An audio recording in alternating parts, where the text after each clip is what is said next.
lalawigan sa Bohol, human sa sunod-sunod nga pagsaka sa presyo sa gasolina ug diesel. Gikataho nga nahurot-hurot na ang pondo sa krudo sa usa ka gasoline station sa Dakbayan sa Tagbilaran. Ang ilang pondo nga 6,000 liters nga diesel nahurot na tungod sa binulto nga pagpalit niini sa mga konsumidor.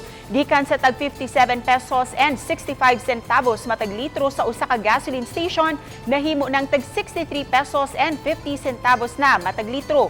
Samtang ang gasolina nga tag 64 pesos and 40 centavos matag litro, nahimo ng tag 68 pesos. Sa laing gasoline station, 63 pesos and 80 centavos ang diesel. Apan nahimo ng 65 pesos and 14 centavos. Samtang 68 pesos and 50 centavos usab ang presyo sa gasolina matag litro. Apektado ang mga motorista sa lalawigan sa pagsaka sa presyo, nga dungan usab sa pagsaka sa presyo sa mga palaliton.